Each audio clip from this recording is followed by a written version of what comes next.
are on the path of trying to go after greatness, and you don't get to dictate the test that's in front of you. All you get to dictate is how you approach it and how you respond to it. So if you plan on doing this for a long time, trust me, it'll be a lot worse than those last 72 hours, and that's the perspective you have to have. So at the end of the day, we got a test in front of us, and I got a group of guys that I wouldn't want anyone else to be able to go through that. So this is the fun part. You don't get into the journey for it to be easy. So it's been dark, but in a good way. Dark? How dark? Like, what's that mean? I mean, like, you just got to tap into your darkness, and that's it. Like, so we got to do it. That's it. Tap into your darkness. I love that. Yeah? Your reaction to what Joe Mazzulla just said? Look, I got a chance to go to that game and sit right next to their bench, and I heard so many huddles about how he was trying to get them to play outside of themselves, right? And, of course, you have a 20-point lead against the Knicks. I mean, there were fans that were yelling to them, "We got you right where we want you. Down 20, we got you right where you want," right? And everybody felt that. I think Joe Mazzulla is the head coach that stands on that principle. But in order for us to get to the next level, like, we have to find a different side of ourselves. And I think that's what he's talking about, tapping into darkness. Talk to Kobe or talk to Michael Jordan.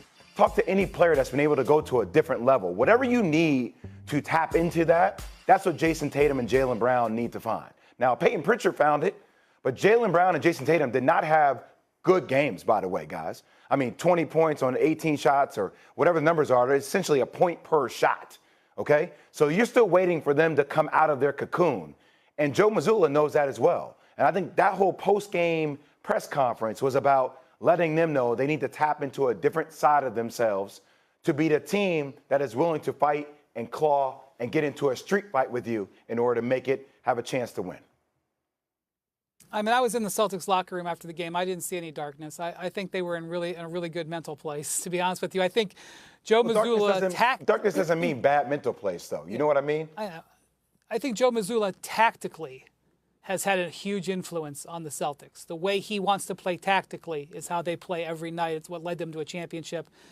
Joe Mazzulla philosophically, I don't know. He's kind of out there. I think some players may listen to it, some players may not. Tactically, the Celtics played their tactical game in Game 3, and it worked. And by the way, his strategy, which was questioned about fouling the heck out of Mitchell Robinson, that's a good tactic too. That is working for them. The tactics of sticking with their philosophy, helped them bounce back in Game 3. So I'm listening more to Joe Mazzulla's tactics. I've been to dozens and dozens of his press conferences over the last couple of years and listened to him say these things. I'm sure his players have heard about it. I think they've been more moved, and they've proven the tactics matter more than this sort of philosophical stuff.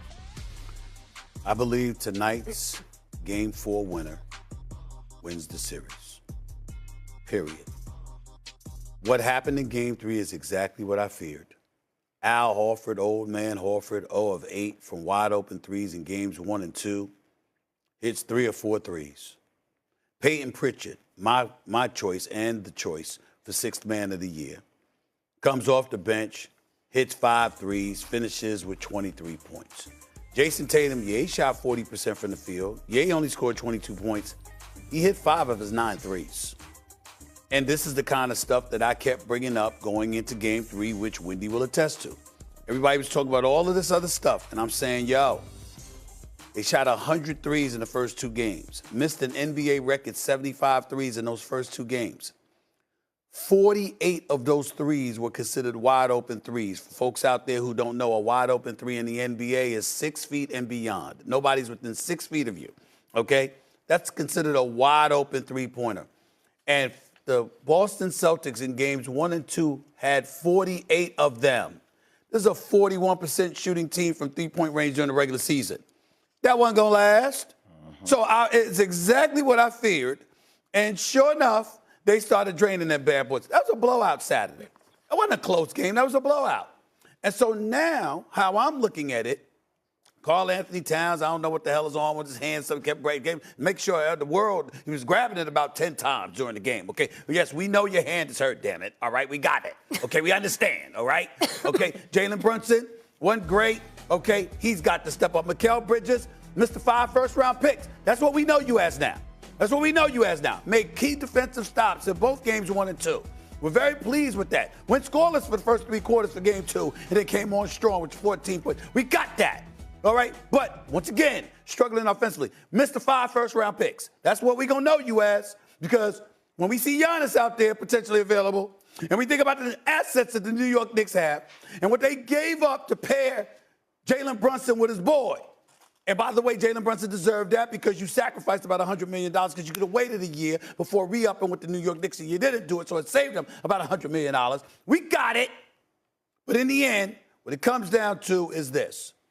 To get beat the way that they did Saturday, to get their comeuppance, for the reigning defending NBA champions to remind them of who the hell the Boston Celtics are. If the New York Knicks are able to turn that around and win game 4 after that beat down Saturday night, that tells me they can win this series. But if they lose tonight, and this series is tied 2-2, and Boston reclaims home court advantage, especially if they do it in the fashion that they did it Saturday night, the Boston Celtics are winning this series. That's how I view it. I think it was over game 3. I think the winner of game 3 told us who was going to win this series. The only reason I say that is now you're looking at a team who historically in franchise history is better on the road than they are at home. And those shots start going down with the things I just said about Jaylen Brown, Jason Tatum before. I think it's going to take a monumental effort by Jalen Brunson. And the only thing I worry about, Stephen A., him being 6'2", 200-plus pounds, barely, he's so used to being overly physical with other people because his shooting numbers haven't been there. He's been playing well in the fourth quarter. But the amount of physicality between Drew Holiday and Derek White, I don't see how that's not taxing. It can be. It has to be taxing. 20 points in every single game to bring that back. I'm not saying it's not possible. Right. I just think it's hard. All I'm asking before we go to Wendy, all I'm asking is this. If the New York Knicks win tonight, do you still feel that way? I may feel differently. That's all I'm saying. I may feel That's why I said the winner tonight. They win tonight. Says it all. Wendy? It's crazy to think that a series where a team is leading 2-1 and has home court advantage is over for the team that's down. But that is a respect for the Celtics. But I will say what the Knicks need to do is apply pressure to Boston. Boston has shown that when they're ahead, they can be gotten to, a pressure can get to them. That's what the Knicks have to do. And there's so much focus been on the Boston offense in this series, and I get it. The way they play invites reaction. But it's really been the Knicks offense that has been failing. They've only averaged 95 points in regulation. The one game, they got an extra 5 minutes and scored some more points. Brunson's shooting 38%. You know, OG Anunoby is 3 of 15 the last 2 games. Karl Towns was 5 of 19 on Saturday. You know, he had 21 of 15, but 5 of 19. The Knicks need to figure out how to get some points. And I absolutely think Jalen Brunson could have a transformational game tonight. But I'm afraid to say I think it's going to take Jalen Brunson to have a transformational game tonight. Mm-hmm. It's not crazy when you consider the fact that Boston has been up over 23 straight games. It's not crazy to believe that if they win tonight that the series is over. I mean, even though it would be tied 2-2. Hey, well, I'm just saying it's not over now. Right. Some people think it's over now. Right. 2 points, 2 rebounds in 31 minutes? Not good. That can't happen. Not good. That can't happen in a game like tonight. Not when you no way. Not when you the $212 million man. No. Stephen, are you going to the game? Yes, I'll be covering the game for NBA Countdown. I'll be there live. We miss you on Saturday. Jimmy Butler. Hello, xin chào tất cả các bạn. Lại là mình đây. Lại là mình sẽ gửi đến các bạn những sản phẩm cắt dán đẹp hơn mỗi ngày. Những sản phẩm tuyệt vời. Đấy, cốc trà sữa này. Đây trên tay của mình đây là keo dán giấy này các bạn ạ.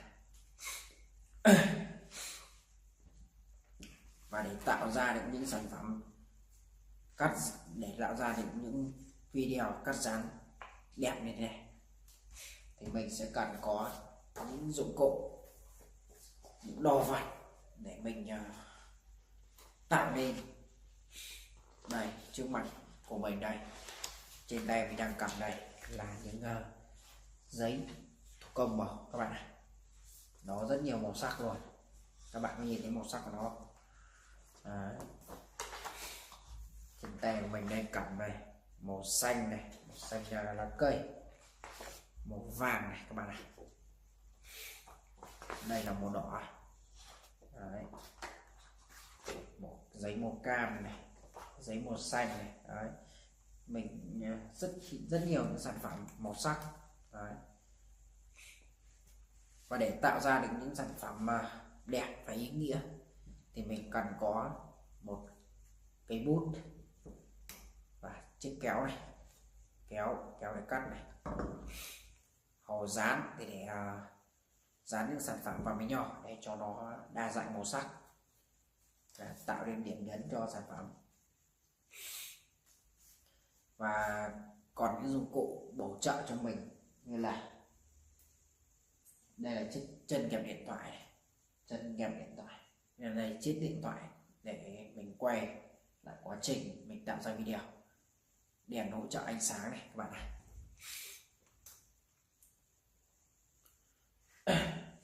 đèn hỗ trợ ánh sáng. Và kênh của mình thì cũng rất may mắn đã nhận được nút bạc từ YouTube các bạn này. Trên nút bạc này mình cũng đã nhận được quãng thời gian gần đây rồi. Đó là thành quả của mình nhá. Thành quả rất chi là mỹ mãn các bạn này. Khi mình tạo ra những sản phẩm thật là viral ở đây. Sau khi mình cắt dán xong video, mình sẽ tải video lên máy tính của mình nha. Trên máy tính của mình thì có phần mềm Camtasia để chỉnh sửa. Mình sẽ ưu tiên chỉnh sửa trên Camtasia. Sau khi mình edit và chỉnh sửa xong thì mình sẽ xuất ra thôi, xuất ra và đăng lên kênh cho các bạn xem. Các bạn hãy chào đón những video đẹp và tuyệt vời để gửi tặng tất cả các bạn nha. Đấy. Đấy, trời. Đây.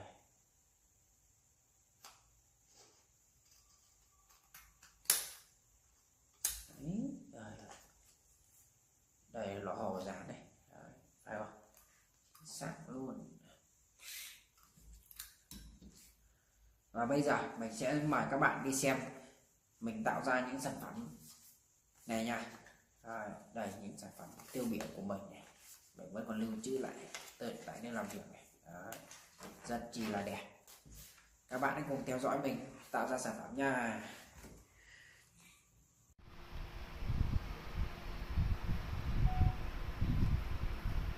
Xin chào các bạn nhé. Ngày hôm nay mình sẽ hướng dẫn các bạn cắt dán. Bây giờ mình sẽ cắt dán nha.